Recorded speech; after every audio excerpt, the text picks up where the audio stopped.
Hello दोस्तों, knowledge group पे मैं प्रियंका आपका स्वागत करती हूँ। और जैसा कि एमए का प्रश्न पत्र जो है भू आकृति विज्ञान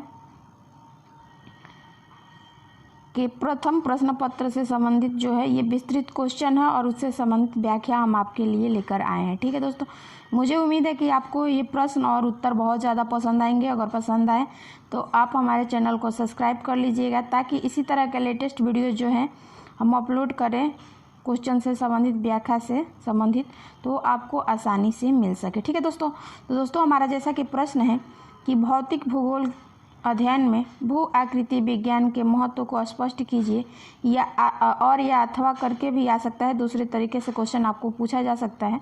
जैसा कि दूसरा क्वेश्चन दिया है आपका कि भौतिक भूगोल में भू आकृति विज्ञान के स्थान को स्पष्ट कीजिए। ठीक है दोस्तों, जब दोस्तों हम इसका व्याख्या करेंगे तो देखिए दोस्तों हम किस तरीके से इसको अपनी कॉपी में लिखेंगे। ठीक है, तो हम लिखेंगे दोस्तों कि भौतिक भूगोल की वह शाखा है जिसके अंतर्गत भूतल का वैज्ञानिक अध्ययन किया जाता है। और इसे दूसरे शब्दों में अगर कहा जा सकता है कि भौतिक भूगोल पृथ्वी के प्राकृतिक लक्षणों तथा उनका मानवीय क्रियाकलापों के प्रभाव का अध्ययन किया जाता है।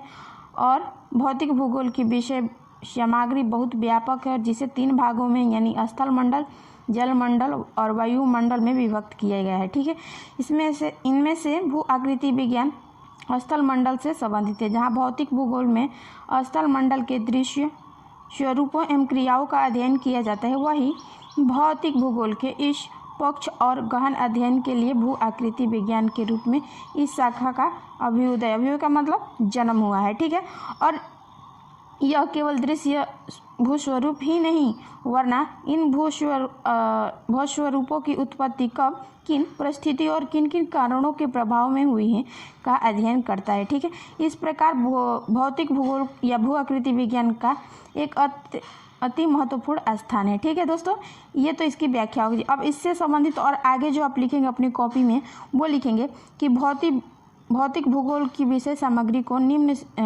शब्दों में या शीर्षकों में दिया जा सकता है। जैसे कि यहाँ 4 भागों में डिवाइड किया गया है।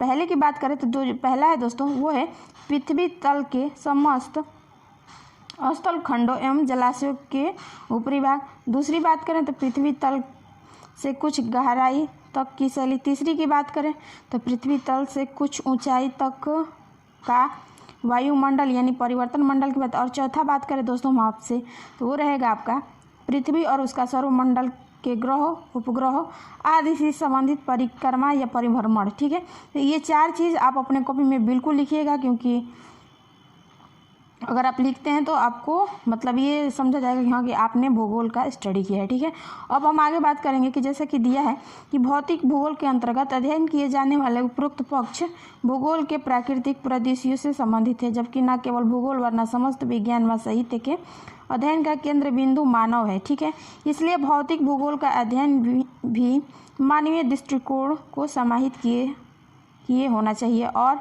इसलिए भौतिक भूगोल के पक्ष जिसका संबंध भू आकृति विज्ञान से उसके अध्ययन के अंतर्गत मानवीय पक्ष अर्थात मानव के कल्याण का भाव निहित है। अगर उदाहरण के लिए बात करें दोस्तों, जैसे कि वर्तमान समय में विभिन्न प्रकार के विकासात्मक कार्य जो मानव कल्याण के लिए किए जा रहे हैं उनमें भू आकृति विज्ञान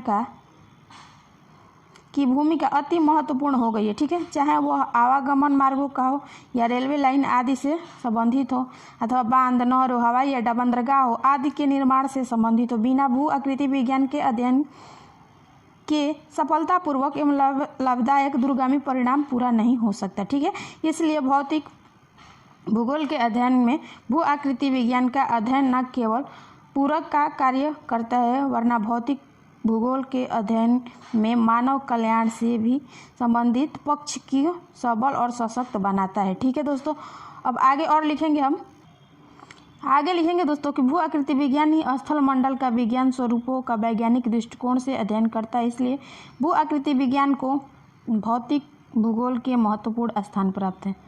अगर भू आकृति विज्ञान में ही पृथ्वी का भूवैज्ञानिक इतिहास, भूगर्भिक संरचना, शैली, प्रकार, अंतर्जात एवं बाहरी जात बल संरचना, प्रक्रम, प्रावस्था, भूकंप, ज्वालामुखी, नदियाँ, हिमानियाँ, पवन, भूमिगत जल आदि कारकों को द्वारा परिवहन, अपवर्तन, परिवहन, निक्षेपण आदि का अध्ययन भू आकृति विज्ञान में किया जाता है। ठीक है, अब आगे जो आप लिखेंगे दोस्तों वो लिखेंगे कि वर्तमान समय में भौतिक भूगोल के अध्ययन के उन पक्षों की कमी को भू आकृति विज्ञान पूरा करता है जिसकी आवश्यकता बहुत समय से अनुभव की जा रही थी। ठीक है, यहाँ बांधों के निर्माण से संबंधित क्षेत्र का संरचनात्मक इतिहास को जानना अति आवश्यक है, अथवा राजमार्गों के निर्माण अथवा पर्वतीय क्षेत्रों के में आवागमन के साधनों के विकास अथवा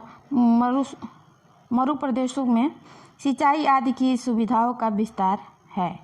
ठीक है, इसी को वर्तमान समय में भू आकृति विज्ञान के व्यवहारिक पक्ष की संज्ञा दी गई है। ठीक है दोस्तों, आगे आप लिखेंगे दोस्तों अपनी कॉपी में कि भू आकृति विज्ञान का भौतिक भूगोल में दिनों दिन महत्व बढ़ता जा रहा है, क्योंकि जहां भौमिकी का संबंध मात्र भूतकाल के अध्ययन से, वहीं भू आकृति विज्ञान का संबंध व्यवहारिक पक्ष अर्थात मानव के कल्याण से है। मानव जीवन की आवश्यकताओं की पूर्ति के लिए, सामाजिक, आर्थिक, राजनीतिक, सांस्कृतिक आवश्यकता की पूर्ति के लिए भू आकृति विज्ञान का अध्ययन करना अति आवश्यक हो गया है। यही नहीं, भौतिक भूगोल में भू आकृति विज्ञान के अध्ययन के महत्व का एक और पक्ष है महाद्वीपों में आकृति, प्रकारों, प्राचीन कठोर भूखंडों, पर्वत श्रेणियों, बेसिन, भ्रंश घाटियों, होस्ट आदि के विषय में व्यापक ज्ञान भूगोल अथवा भौतिक भूगोल की इस शाखा से प्राप्त होता है। ठीक है दोस्तों, और लास्ट में आप लिखेंगे कि भौतिक भूगोल की इस शाखा अर्थात भू आकृति विज्ञान में महाद्वीपों की स्थलाकृति का सूक्ष्म स्तर पर पृथक पृथक अध्ययन किया जाता है,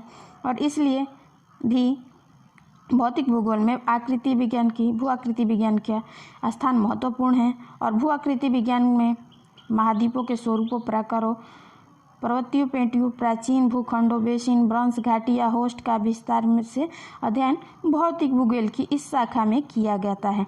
भू आकृति विज्ञान में न केवल जल आवरण विहीन भूस्वरूपों वरना जल आवरण से ढके स्वरूपों सहित जल, वायु, हिमानी आदि कारकों द्वारा निर्मित स्वरूपों तथा घाटियाँ, कंदरा, प्रपात, बलुका स्तूप का, हिमगहर, पुलिंग, भृंगु आदि के साथ साथ महाद्वीप, सागरीय नितल मैदान, पठार, पर्वत आदि का अध्ययन भी किया जाता है। इसीलिए भौतिक भूगोल को एक महत्वपूर्ण शाखा भू आकृति का विज्ञान है। ठीक है, तो इस तरह दोस्तों आपके कंप्लीट होते हैं एक लॉन्ग क्वेश्चन और उससे संबंधित व्याख्या। मुझे उम्मीद है कि आपको बहुत ज़्यादा पसंद आएगा और आपको एग्ज़ाम में बहुत ज़्यादा हेल्पफुल होगा। अगर आपको मेरी वीडियो पसंद आए तो आप हमारे चैनल को सब्सक्राइब कीजिए, लाइक कीजिए और कमेंट कीजिए कि आपको किस वर्ष से संबंधित आपको क्वेश्चन और उससे संबंधित आपको उत्तर सहित व्याख्या कराया जाए। ठीक है, फिर मिलते हैं नेक्स्ट वीडियो के साथ और इसी तरह के प्रश्न और उसके से संबंधित व्याख्या के साथ।